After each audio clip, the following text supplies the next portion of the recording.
किसानों के हक में मेरे देश के किसान स्वाभिमानी है। किसानों का अधिकार नहीं दे सकते तो उनके अधिकार क्यों छीन रही है सरकार? बिल पास किए हैं संसद के अंदर, उसके खिलाफ आज किसानों के समर्थन में, क्योंकि ये जो सरकार है किसान विरोधी है। कांग्रेस पार्टी है वो किसानों के हित की बात करती है। किसान बस यही मांग रहा है केंद्र सरकार से कि आप अपने कानून के अंदर संशोधन कीजिए और एमएसपी को जो समर्थन मूल्य रेट है उसको उसमें शामिल कीजिए। एमएसपी खत्म कर दी गई है, मंडियां खत्म कर दी जाएंगी। प्रधानमंत्री की जबान का कोई विश्वास थोड़ी ना है। आज किसानों को सड़कों पे बिठाया जा रहा है क्योंकि उनकी जमीनें हड़पनी हैं। लोकपाल बिल करते हर आदमी सड़कों पे था, पर किसी को पता नहीं था जन लोकपाल बिल है क्या। की डेट में बड़े बड़े भंडारण कोई भी व्यापारी भरेगा और उसको भर करके वो औने पौने दामों में किसानों से खरीद करके ऊंचे दामों पे बेचेगा। लाइव टीवी, सच सबसे आगे। जी, जिस तरीके से जब से कानून आया है ये कृषि कानून, लेकिन लगातार विरोध रहा है, लेकिन जो सरकार है अभी तक वापस या कुछ भी इस पर बोलने की बात नहीं करती। आज 31 अक्टूबर 2020 को सरदार वल्लभ भाई पटेल जी का जन्मदिवस और इंदिरा जी की पुण्यतिथि पर हम किसानों के हक में मेरे देश के किसान स्वाभिमानी है। किसानों का अधिकार नहीं दे सकते तो उनके अधिकार क्यों छीन रही है सरकार? हम किसानों के मुद्दे पर आज सत्याग्रह कर रहे हैं। पूरी यूथ कांग्रेस जंतर मंतर के ऊपर किसानों के समर्थन में खड़ी है कि जिस प्रकार से आज निरंकुश और ये जो तानाशाही सरकार है, बीजेपी सरकार ने जो 3 बिल पास किए हैं संसद के अंदर, उसके खिलाफ आज किसानों के समर्थन में, क्योंकि ये जो सरकार है किसान विरोधी है और इसलिए हम लोग आज सत्याग्रह आंदोलन कर रहे हैं और इस सरकार को जगाने का काम कर रहे हैं। क्योंकि जो कांग्रेस पार्टी है वो किसानों के हित की बात करती है। वो किसानों के लिए, चाहे हिंदुस्तान जब से आज़ाद हुआ 1947 से आज तक, कांग्रेस पार्टी हमेशा किसान, मजदूर, गरीब, मजलूम, पिछड़े और दलित के साथ खड़ी रहती है। लेकिन आज जो वर्तमान सरकार है, जो किसानों को जो एमएसपी का जो भाव देना था, जो कानून के अंदर एमएसपी जो कानून पास कराना था, जो पंजाब सरकार ने पास किया, यदि कोई भी डीलर या कोई भी उद्योगपति यदि किसान का अनाज खरीदता है, यदि वो एमएसपी के रेट के बाहर यदि अनाज खरीदेगा तो उसके अंदर सजा का प्रावधान है। तो किसान बस यही मांग रहा है केंद्र सरकार से कि आप अपने कानून के अंदर संशोधन कीजिए और एमएसपी को जो समर्थन मूल्य रेट है उसको उसमें शामिल कीजिए। लेकिन ये जो सोई सरकार है, जो कंस और रावण रूपी सरकार है, जो सरकार जन विरोधी नीतियों के तहत, चाहे 2016 के अंदर नोटबंदी हो या जीएसटी हो या जो गलत तरीके से लॉकडाउन लगाया गया हो और रही सही कसर जो किसानों के ऊपर 3 काले कानून लाकर जो थोपे हैं, मैं कहता हूँ ये जनरल हिटलर वाली सरकार है। ये हिटलर के समर्थक है, ये मुसोलिनी के समर्थक है। जो ये सरकार है ये निरंकुश है। आज देश का किसान सड़कों पर बैठा है।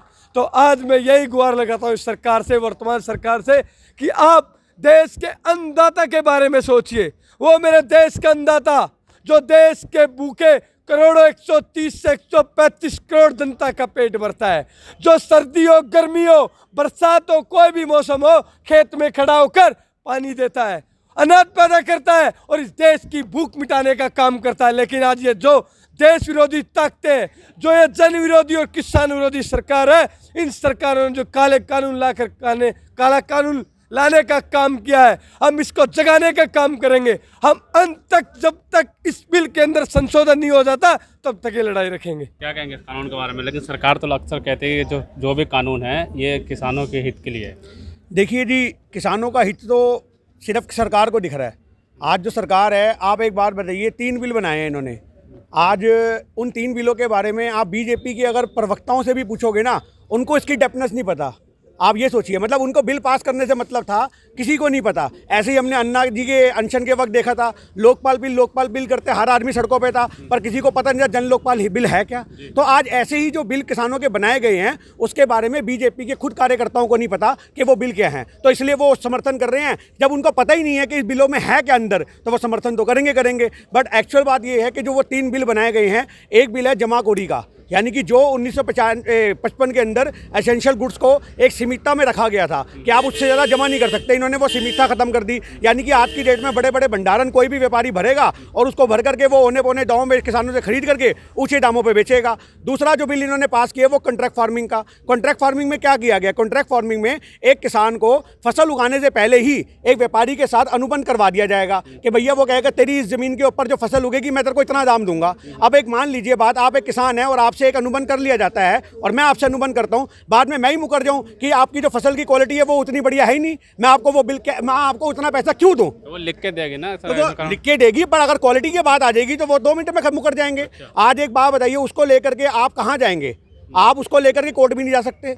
तो आज इन्होंने जो बनाया है और उसके बाद क्या होगा, आज आपकी चीज़ है उसमें मैं कमी निकाल दूंगा, अब किसान बेचारा मर गया, वो तो बाद में 1 रुपए की चीज़ 10 पैसे में उन्हीं को बेचेगा। ये सारा जो मसला तैयार किया गया है ये लूटपाट है किसानों के साथ, क्योंकि हर चीज़ तो इन्हें नज़र आ गई। अब इन्हें किसानों की ज़मीन दिख रही थी, अंबानी अदानियों को ज़मीनें कैसे सौंपी जाएँ, अब उसके लिए उन्होंने ये एक और प्रोसेस अप्लाई कर दिया। MSP खत्म कर दी गई है, मंडियाँ खत्म कर दी जाएंगी। कहाँ खत्म हो गई? सरकार तो करे MSP सरकार लिखित में कहाँ दे रही है? सरकार ने एक भी चीज़ लिखित में दी है कि हम इतना MSP का भाव देंगे।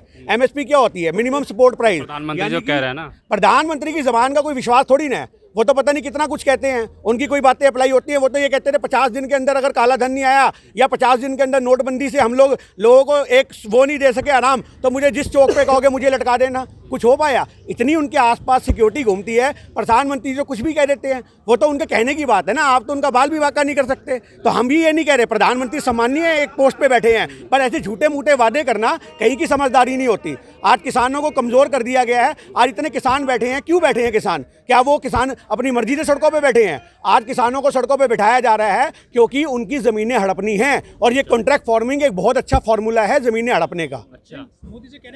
देखो, मैं बताना चाहता हूँ, आज जिस प्रकार से किसानों के ऊपर जो इन्होंने लड़ चलाया है सरकार ने, अब 2 दिन पहले कानून और पास हुआ, प्रदूषण जो कानून जो प्रदूषण को लेके आए हैं। मैं कहता हूँ दिल्ली के अंदर जितना प्रदूषण होता है सिर्फ 4% जो किसानों की पराली जलाई जाती है उसका योगदान होता है। लेकिन पहले कोई किसान पराली जलाता था हरियाणा पंजाब में तो वहाँ की सरकारें, राज्य सरकार उनके साथ खड़ी हो जाती थी। लेकिन आज केंद्र सरकार ने अपने अंडर में लेकर, आज केंद्र सरकार के अफसर सीधे जाकर इनके ऊपर केस ठोकेंगे किसानों के ऊपर। ये किसानों के लिए हत्यारी सरकार क्यों बनी हुई है?